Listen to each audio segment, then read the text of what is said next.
Good afternoon. I am Brian Carlisle with Hartford Funds. I appreciate the opportunity to speak with everybody. Hopefully you've had a great week. I guess during lunch here, hopefully everybody is able to grab some food and I can keep your attention. First, wanted to thank Michael Foley, who's responsible for giving me the opportunity to speak today. If you're not familiar with Michael Foley, he is a financial advisor at Merrill Lynch.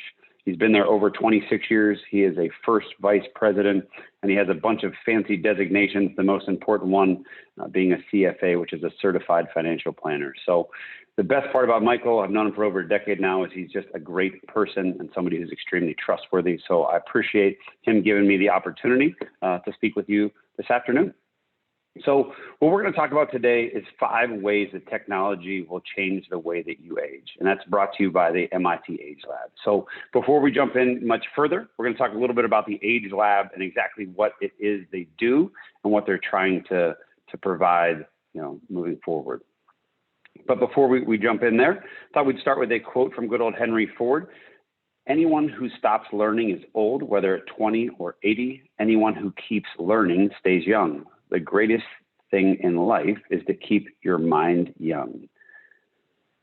And that's kind of the thought process with the Age Lab, is studying the demographic. Now, what we found is that a lot of people across multiple industries make these assumptions, specifically about the baby boomer generation, the largest, wealthiest, most educated generation in U.S. history. And a lot of the times those are made without specific numbers or facts behind them. They're just assumptions. And you know what happens when you make an assumption. So what kind of is the MIT Age Lab? Well, MIT, as you would imagine, is Massachusetts Institute of Technology. It's based right just outside of Boston. And most people outside of my father-in-law who went to Harvard would tell you that it is one of the best financial institutions in the US. So the whole idea of the Age Lab is that it's based in the MIT School of Engineering. It's also based from the MIT School of Management, Architecture, Planning, Humanities, Arts, and Social Sciences. The whole idea is kind of the studying of aging and what we can do to both understand it better as well as improve it. When it comes to consumer behavior and making decisions, what they try to do is equip corporations with the right information so that they can better apply to what's an aging demographic. So what you'll see in front of you there is first, Miss Daisy from the movie Driving Miss Daisy is where she got her nickname. That is the most expensive VW bug in the world at roughly $6 million.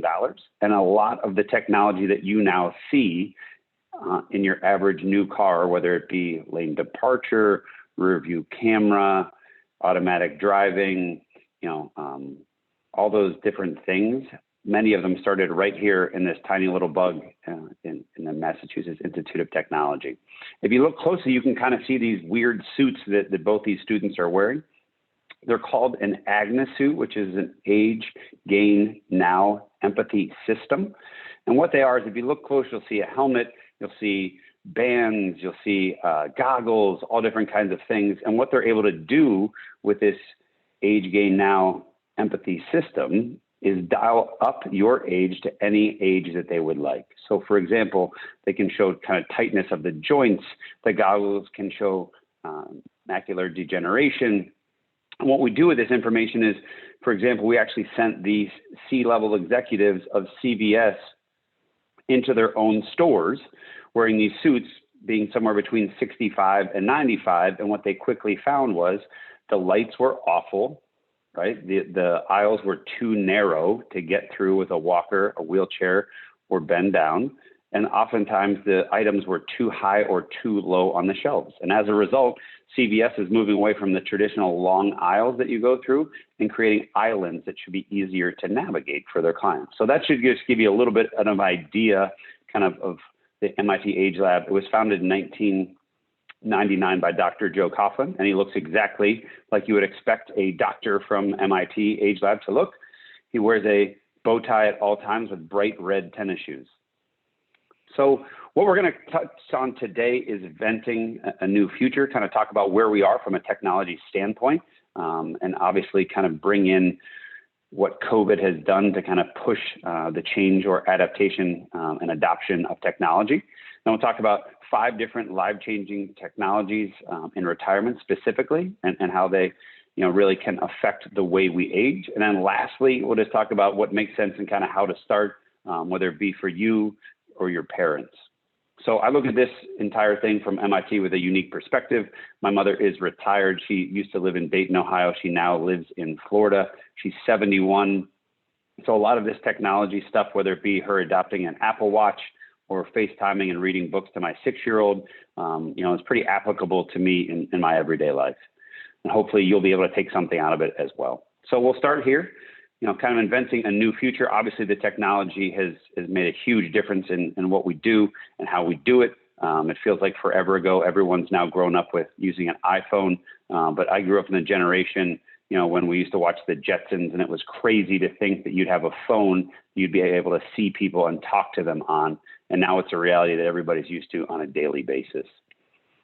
So when it comes to the baby boomer generation, everybody has heard about this generation for a long, long time, whether it's that you're a part of this generation or that's your parents' generation, or maybe in your case, you're dealing with this as a client on a daily basis. But the baby boomer generation is the largest, wealthiest generation in U.S. history. They have the most disposable income. They're the most educated. And what that means is they just expect more than any generation before them. So this is not a generation, we always say this isn't your grandparents' retirement, right? It's just a different thought process. And the baby boomers really are much more aggressive in what they expect in the level of, whether it be service, whether it be products, they're looking for a silver pill to not only increase their life, but more importantly, the quality of their life moving forward. So here's an interesting chart, right? So if we start on the far left, it's a percentage of U.S. adults in each generation who say they own a smartphone, a tablet, computer, and use social media. So what you'll see on the far left there is, the baby boomer generation has about 68% own a smartphone.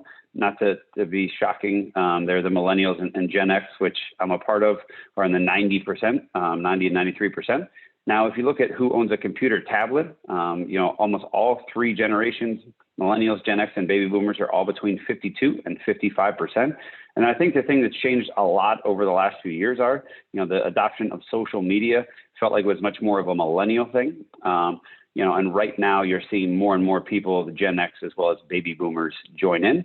So 59% of baby boomers are on social media, including my mom, who pretends she's not on there on a daily basis. What we have found is that the younger kids, so my daughter's 13, her and all of her friends are no longer on any of the social media that we use, because it was dorky when your dad got on, but it's even dorkier when your grandma gets on, right? So they're always seeming to be one step ahead. But what you'll see is the adoption to kind of the mainstream social media has increased dramatically over the past few years. When it comes to kind of apps, obviously people are familiar with what they're using on a daily basis, but I think this is pretty interesting to dive into. So if you look on the left-hand side, you'll see all the top apps that are non-games downloaded in the U.S. So Disney Plus, obviously that was a big one. It's really gained traction since the rollout, during COVID. TikTok, which we try to keep off my daughter's phone for the bizarre dances and shenanigans that go on with that one. Then you've got Facebook Messenger, Amazon Alexa, Netflix, YouTube, Facebook, Amazon, Instagram, and Snapchat, right? So really, if you look at that, you're looking at 2 different areas, right? Areas that are streaming from, content standpoint, as well as ways to connect with people, whether it be Facebook Messenger, et cetera. So average number of phones installed on a mobile phone is 40. As you would imagine, the younger people seem to have more apps on their phones. So 67 for millennials. But just kind of the 80-20 rule, in this case, it's actually the 89-18 rule. 89% of smartphone users spend their time on just 18 apps. Most people are just kind of finding a handful of apps that they use and they can really find value in. And then moving forward, they use those almost exclusively. So let's talk a little bit about the Internet of Things, right? So if you're not familiar with the Internet of Things, it's basically this large digitally connected universe in your own home, right? And so there's going to end up being a traditional infrastructure of your house, right? The walls and everything that you're used to. And then there's going to be kind of this Internet of Things infrastructure that's going to be playing itself out as well. So you'll see the Internet of Things is a concept of connecting any device that we can connect to the Internet and or each other. And so this includes cell phones, coffee makers, washing machines, headphones, lamps, wearable devices, and almost anything you can think of. What this means is things are changing quickly, and your smartphone can let your coffee maker know when you're awake, and it can automatically start making coffee, right? Your smart refrigerator can know what's inside and start to recommend recipes for what you have, and also recommend what things you need to go and purchase when you're out of them, things like eggs, milk, etc. So Internet of Things is becoming a bigger and bigger deal. And as you look into kind of the way that we retire, this connectivity can really be extremely helpful for not only the retiree themselves, but for people who are far away, right? So what's the major difference between the World War II generation and the baby boomer generation? It's number of kids, and it's their kids' proximity, right? So my dad would be a perfect example. He's from Pittsburgh, Pennsylvania. They had 4 boys. Each one of the 4 boys, or 3 of the 4 lived right there in Pittsburgh. We lived the furthest away at about 90 minutes.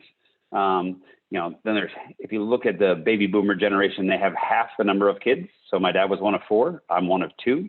And the difference is just the difference in geography, right? So the kids oftentimes kind of spread themselves out throughout the US. So I live in Columbus.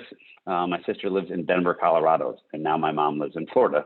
So the Internet of Things is going to be more and more helpful for the caretakers so that they're able to monitor what's going on from afar, which we think could be really helpful as far as aging in place and aging in your own home.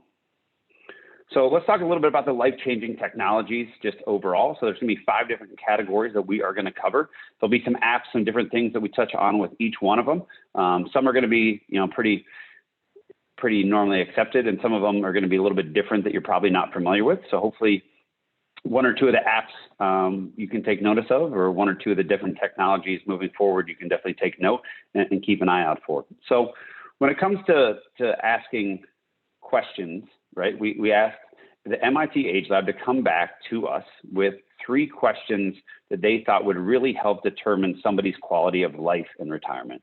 And what you'll see in front of you is the 3 questions, not exactly what we anticipated from a bunch of rocket scientists by any means, but they're simple by design. And the whole idea is to really get your mind thinking in a different way. So the entire MIT Age Lab and the presentation you're seeing today is all kind of built off these 3 questions. So the first one is, who will change my light bulbs? The second one is, how will I get an ice cream cone? And the third one is, who will I have lunch with? So let's go back to the first one. Who will change my light bulb? Simple, right? But simple by design, the fact that how are you going to age in place, right? So for example, I pulled up, my mom was in her late 60s in Dayton, pulled up into her driveway. She was on a 6-foot ladder cleaning her own gutters. And I said, Mom, what are you doing? She said, I'm cleaning my gutters. And I said, well, there's people that we can hire to do that on your behalf. I'm not sure standing on an extension ladder on your own is the best idea, right? So really there's some thought and time and energy that needs to go into, if you're going to stay in your home, how does that sustainable and how is that possible as you age, right? The second one is, how will I get an ice cream cone? Now notice, that's something that's kind of fun, and you think about maybe on a nice day. Yesterday, in Columbus, Ohio, here it was 65 degrees. So there's a lot of times in life when we take for granted the little things, but on a nice evening, the only thing you want is to get out, get an ice cream cone. That's what will make you happy. The question is, how do you access that, right? And so that's really around transportation and your ability to get where you want when you want to get there, really on a moment's notice. So obviously, if you have the ability to still drive and get yourself around, that's not a problem. But if you were to lose that ability, the question is, how are you still able to access the things that really make you happy? And lastly is the most important one, who will I have lunch with? And that really comes down to the socialization in retirement, right? And so how are you able to build out a network of people so that you're able to communicate and interact on a regular basis? And so, those are the 3 questions that we really kind of started this entire program with MIT. So we thought we'd give you a quick overview, definitely something that's interesting. But if you were to stop and think, just thinking through those questions, you think about housing, right? And how you're going to be able to live where you want to live as you age. How are you going to be able to access the things that you want to access as you retire and as you age? And then lastly, how are you going to be able to socialize with the people that you want to, and also extend your social circle as you age as well? So those three things we think are definitely important, kind of unique questions. You'll probably remember, if nothing else from this presentation, you'll remember a light bulb, an ice cream cone, and a fork, and that is fine. We hope that that's definitely something that kind of gets your thought process going. When it comes to the actual technologies themselves, it's been interesting. Obviously, COVID-19 has had a large impact on each and every one of us, both personally and professionally. What you'll see in front of you is a survey, as far as the lasting impact of COVID-19 on social interactions, work, education, home delivery. What you'll see is, really the baby boomer generation thinks that this will have the least long-term impact, but they've been around a lot longer. They've been through, Vietnam War, a lot of other things that some of the younger generations have not. But what you will find is, from a work standpoint, everybody agrees that there's going to be a pretty large difference moving forward, as well as from a kind of home delivery standpoint. Once you get used to using some of these delivery services, you might be hard pressed to go back to the store. So I told you we're going to talk about 5 different things. The first one of those is staying on the job. So retirement was once a clear line between working and not working, right? But rapidly changing workforce, that's now demanding new skills, and technology is offering new options. So the example that I always give is, I already referenced my family's from Pittsburgh, Pennsylvania. My grandpa worked for U.S. Steel. He worked his 30 plus years, retired at age 65, got a gold watch before companies were too cheap to give those out, got his pension, stopped working on a Friday, never went back. Right. And that's the way that retirement was always viewed, is that you would hit a magical day or a magical number, and then you were done, and then you never went back. And what we're finding is that's not really the case anymore. And really, with COVID and people being pushed to work from home, there's really been an evolution as far as people being able to work longer and remotely. So if you look at it, 69% of baby boomers plan on working past the age of 65. Of those who are working in retirement, most people, 91%, are doing it to stay active and involved, right? So an interesting stat is average retirement is 8,000 days long. So that's 22 years long. And so if you think about it, if you were to retire exactly at 65, we're looking at 2.5 decades of no longer working. And so what people are finding is that since their retirement is much longer, they don't magically have to stop at age 65. They can keep going to keep themselves active. So reasons for working in retirement, the top 2, I think, is the most interesting. Want to stay active and involved, like we discussed already. A lot of people enjoy work and kind of the social interaction that brings. And then the last one is, people want some money to do some extra things, right? So my mom worked extra, and as a result was able to help buy extra things for her grandkids or take them on trips, et cetera, things like that. So people are definitely working longer, not necessarily because, if you look, it's interesting, people would say, oh, well, they need to keep their health care and benefits.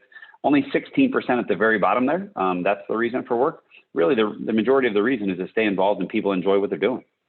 So technology's allowed people to be much more flexible in their work, right? The good old gig economy, where you can kind of turn on your hours or turn them off, seems to be extremely appealing to the baby boomer generation. So what's a good example of that? Uber, Lyft, Airbnb. So 66% of Uber and Lyft drivers say they want to be independent contractors. And if you look at it, oftentimes, if you've ever jumped in an Uber or a Lyft, the driver might be retirement age, and the benefit is they can simply use the flexibility and work as much as they want, work as little as they want, depending on just complete flexibility. You also see 20% of Airbnb hosts are over 60. So people are finding that there's not just the traditional sense of work where there's a 9 to 5, but there's kind of something in between that seems to work for most people moving forward. There's also obviously volunteer opportunities. There's just a few here, ARP, Meals on Wheels, all different kinds of things. But people are finding that if they do retire, that they need to kind of fill that void after working for multiple decades, and that volunteering is a great way to do that. And then lastly, I think that this one's probably underutilized when it comes to really talking about what people are doing in retirement. Again, if you're looking at 22 to 25 years of retirement, it makes a ton of sense to think about continuing to educate yourself, not only to keep your mind sharp, but learn about things maybe you never had the opportunity to learn about before. And so you'll see there's a whole list on the left-hand side there. As long as you're not doing it for credit, a ton of different universities offer free classes for people over the age of 55. You've got YouTube stuff on there. We've got MIT MicroMasters, TED Talks, etc. But there's a lot of different things that you can access online for free as a 55 and over person, that you can really dive into the things that you always wanted to learn about, but you never had time to while you were working. So we think that's a huge component. And again, if we're looking to kind of replace the social interaction, we're looking to replace, the time that we have spent at work, we think that this is a great option. Quickly before we kind of move on, why would you care, about some of this stuff is, how many hours do you think the average retiree watches TV per day? It's 8+ hours. Which my mother found shocking and disagree with. And I asked her, okay, when you get up with the dog at, 8 a.m., 6:30 a.m., what's the first thing you do? And she said, well, I turn on the TV and make a cup of coffee. I said, right. And then before you go to bed, after you have a glass of wine, what's the last thing you do? And she said, well, I turn off the TV. And so what we found is, without some pre-planning here, the easiest thing to kind of do to fill your time is sit down and turn on the TV. And so we think it's worthwhile to continue to start thinking about these things before you get the opportunity, and kind of have these things lined up to fill the time and the kind of social void of no longer working. The second, category is staying connected with friends and family, and kind of how technology has enabled us to do that. I think we've all been pushed. I'd never been on a Zoom call before. I'd never been on a WebEx before. I'd been on a few family FaceTime calls with my sister in Denver and my mom in Florida. But I think that, COVID has really pushed this forward, and most of us are now comfortable doing Zoom, WebEx, FaceTime, you name it, to really stay connected with our loved ones, since we haven't been able to see them physically. So here's a bunch of apps. I'm guessing that you're familiar with almost each and every one of these. The one I will point out is Our Time, which I find funny because when this presentation originally rolled out about 4 years ago, I brought this one to my mom's attention because she's widowed, and I was like, I didn't know what it was, Mom. It's the #1 dating site for people over the age of 55, and she then quickly informed me that not only was she aware of it, but she had a profile and she thought she had found a boyfriend on there. So, but the rest of them are really pretty self-explanatory. I'm guessing that house party one is kind of a new thing that's been more popular since COVID. You can kind of invite people in your contact list to the house party. They can kind of come and go as they see fit. You can also play games. We did a game night with my wife's family where, we all jumped on there and we played some of the different games they had available. So, definitely a great way to stay connected for sure. I think we're all much more comfortable with this, now than we were previously to COVID. The number 3 thing is, staying mobile.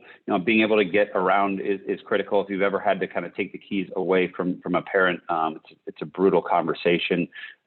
Reduced mobility really makes it difficult to maintain both your mental and physical well-being. So, I think that there's been a huge development in this, even in the last 5 years as well. So I think this is definitely an interesting topic, and something to think about as we keep talking about autonomous cars, things that are self-driving, all those types of things.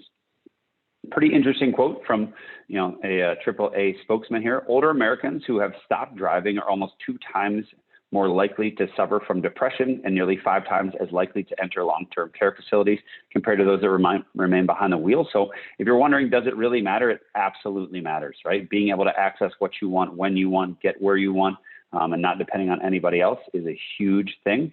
And a lot of times when people lose that, they feel like they kind of lose their independence. But, things have changed. People are able to drive longer. Like I said at the beginning of the presentation, good old Miss Daisy there, the super expensive VW Bug has really, enabled people to have a lot of different technologies, backup camera, blind spot warning. If you have that in your car, you can never go back. You get so used to it so quickly. Smart headlights, these types of things that really are built to help people drive longer and safer. So the other thing that we find interesting is you'll see a wheel here, that everyone obviously assumes that the #1 cost in retirement is going to be the exact same as it's been your entire life, which is housing, right? And so that is definitely not far off. You'll see that there in the blue on the left-hand side. It's 34%, or almost exactly a third of every dollar goes to housing and retirement. Now, if we were in person, I would get to ask this question aloud and ask what the #2 cost in retirement is. And 99% of the time, we get an answer of healthcare, which is a great answer. It's close, but surprisingly, the number 2 cost in retirement is transportation. So healthcare is at 13%. It has been for the last 5 years. Pretty interesting numbers. You spend as much on food as you do healthcare, but transportation costs more than both of those. So kind of staying mobile, you think about it, not that I'm telling your average retiree or people that are thinking about it to get rid of their car, but your average large sedan, according to AAA, driving 15,000 miles a year costs almost $10,500. That's a lot of Uber and Lyft rides. And what we have seen is more and more couples deciding in retirement that maybe one vehicle is really adequate, then they can kind of supplement that with Uber and Lyft as they see necessary. But pretty interesting, that you would have transportation be the second most expensive cost in retirement. I think that definitely keeps most people, catches most people by surprise. So, I think everybody that's sitting down looking at this presentation today is more familiar with all of these apps than they were before. Instacart, my wife uses on a regular basis now to go to Costco for us. We get a ring at the doorbell and everything's right on our front porch for, I think, $4.99 and a tip. So I think most people are probably familiar with most of these services. If you're not, let me know, and we're happy to kind of go through them. But again, I think the biggest thing would be, not being able to go to restaurants and having them delivered, as well as, Prime Groceries. It'll go to Whole Foods for you and drop the food off again with a $4.99 delivery fee. So, an easy way for people to access, which during COVID has been great. But if you think about if you were to not be able to drive, or if you live on your own, being comfortable and using these services, not only during COVID, but moving forward, is a game changer. So if you look at it, quick chart for you, March is in the gray, June is in the red. All the different generations, baby boomers, Gen X, millennials, and then Zoomers are the generation behind millennials. Everyone is using a grocery delivery service exponentially more than they were in March due to COVID. And most people plan on continuing that, as well as meal kit and prepared food more moving forward. So like I said earlier, I think COVID has really been a catalyst to make people adapt and adopt technology regardless of their age or even socioeconomic demographic. People are going to be much more comfortable with all these things moving forward. Technology is going to make your life easier, especially when you're staying in your home. So here's a few different things from a transportation standpoint. On the upper left-hand side, you will see Volvo self-driving trucks. Kind of crazy to look at. Everybody always talks about, self-driving cars. The interesting part is it's much easier to get a self-driving truck, and how that will change the entertainment industry. For example, if you get on 70 here in Columbus, you can take it all the way out to see my sister in Denver, just go west, right? So there's not all the turns and the twists and the complexities that come with driving in the city. So we think that's, as people continue to focus on kind of the cars, we think that trucks are going to be a huge component of it. You'll see kind of the helicopter there. That's Uber, Lyft, or Elevate. They're looking at targeting 2023, so that's not very far away. 2 years. They're going to start in Los Angeles and Dallas domestically, where you'll literally be able to share this with somebody else and jump in there, and they'll take you and land somewhere else. So think about the congestion that this could cut through for some people that live in Los Angeles. And then lastly, you'll see down there kind of the Tesla, they call it the Dojo. It's kind of the supercomputer and kind of where they want to get things to, where you can see all the different signs and everything else. The computer is learning on a second-by-second basis to drive better and safer on your behalf. So again, a lot of technologies to definitely keep you moving, keep you safe, and get you where you want to go. And the other thing that we found really interesting is, the virtual reality and all these different ways to access things. No longer do you have to physically leave your house, which again, I think we've all been kind of forced to accept the reality that when we weren't physically able to leave our house, which is going on a year now for a long time, how do you still do things that are different and unique? So you'll see you can visit the San Diego Zoo. You can take a walk through Paris down there at the bottom. If you haven't ever put on a VR, my kids got one for Christmas. It is unbelievable. They play a Star Wars game and Darth Vader's right in front of you. It's crazy. So there's a lot of ways to kind of go places really without leaving your home. And again, as you're aging in place, we think that that's a great thing to do other than just turn on the TV. Number 4, I think this one is probably the most interesting. is really being able to stay where you want. So taking care of your home can be a challenge for retirees, the technology, the chores, et cetera. And so we talked about the Internet of Things earlier. I think this is going to be, definitely a helpful part for people maintaining. 90% of people say they want to age in their home, and so we think this will be a great way to do that safely, and let your caregiver kind of monitor it. So, kind of for the to keep this moving, we're going to just kind of go through this quickly. But if you look at it, obviously since COVID, a lot of people have increased entertaining services, personal assistant, home security, smart thermostat, a ton of different things, all kind of on the Internet of Things there. So everybody's familiar with most of these. I think we've got that entire top row, maybe the entire second row at our house. I think we could turn off the streaming service as long as Netflix and Disney Plus worked at our house. I think we would be just fine. So let's talk about guess the device. I'm guessing you're familiar with most of these devices. So you'll see the Amazon Dot, you'll see the Nest cooling thermostat. Directly below that on the left-hand side, you'll see, get the name of this proper, it is the Irobot Brava, which is a floor mopping robot. The one that's got the maroon there is a robotic laundry folding machine. Right below that, you'll see that's the equivalent of a vacuum that everybody has, at home to kind of vacuum on their behalf, but that's actually for cutting the grass. You'll see up at the top, that's a mobile version of how it can clean your windows, so self-cleaning windows. So a lot of different cool technologies that we think, in the house can make a big, big difference. So a lot of different sites, and again, everybody, a ton of different apps you can talk about here. Everybody knows Alfred. Alfred is the butler and Batman. So Hello Alfred is basically a butler on service. They can get them to do all different kinds of tasks for you, whether it's pick up your laundry, whether it's you'll run to the store, get you a handful of things. So I think that's pretty cool, one that most people aren't familiar with. That Taskrabbit in the lower left-hand corner is another unique app.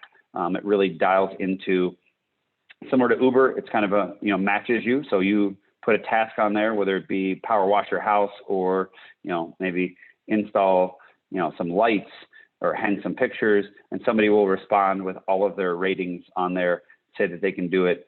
You agree on a price, and then they come up and show up and do it. So again, I think helping around the house, the ability to use these different services is a huge, huge difference, and will make it easier for both the person living at home as well as the person living far away, because you're able to manage it there as well. Lastly, machines that monitor your health. Obviously, this is a big deal, and people are talking about this on a regular basis to keep families informed, keep yourself informed, et cetera. A lot of people are wearing an Apple Watch, including my mom. That makes a huge difference. She can kind of read a bunch of different things on a daily basis, keep a better eye on her health. And then as a result, helps me feel more at ease living, several thousand miles away. So we're gonna do the same thing, kind of go through here, some different cool technologies. In the upper left-hand corner, you'll see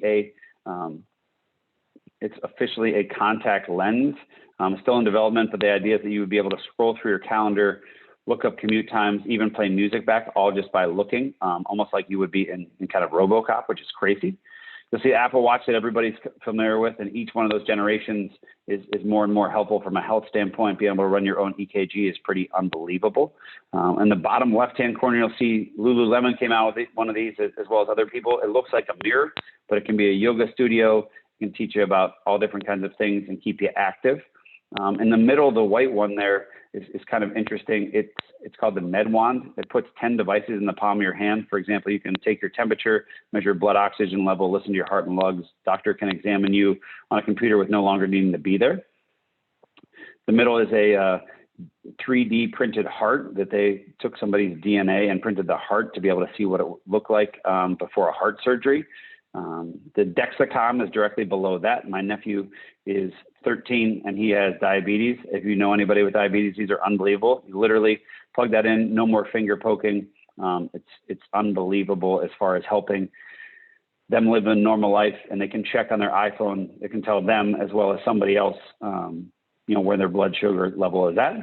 And then lastly, it looks really mundane, but you'll see kind of an iPhone case or cover on the right-hand side there. And what that is that's new.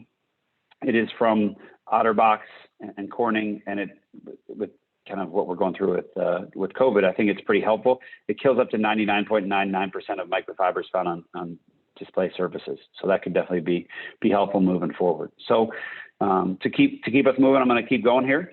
But there's a lot of different apps as well to kind of keep things helpful. If you've never heard of PillPack, it's through Amazon. It's unbelievable. They'll take your insurance, so it shouldn't cost any more. And they'll literally put in individual packs all the different pills that you need, and even day and time stamp them for when they need to be opened. Again, pretty helpful for both the retiree as well as anybody who's a caregiver. So at the end of the day, what's the whole kind of take-home message is, technology is changing everything, right? And I think that a lot of people that maybe were going to be slow adapters to technology really were forced to embrace it during COVID. And so, I think that hopefully today we covered some new technologies, some things that maybe you didn't know about, as well as just thinking through how technology is not only going to be helpful and it can bring cool, unique things to market, but really can help you age, whether it be you, your parents, et cetera, in place and live a lifestyle that you want. Again, if retirement's 8,000 days or 2+ decades, it really is going to help everybody involved in the aging process. So to us, I think the way to end it is with a great quote here from good old Yogi Berra: "The future ain't what it used to be," right? And so retirement's totally different than it was for, the World War II generation, the baby boomer generation, and then as a Gen X, it's going to be totally different for us as well. And embracing technology is going to make aging in place, or aging where you want, how you want, and be able to access the things that you want extremely important. So I appreciate the time. I look forward to answering any questions. But again, I want to thank Michael Foley of Merrill Lynch for bringing me on board. Hopefully the information we shared today from the MIT Age Lab you found both interesting and educational. Have a great afternoon.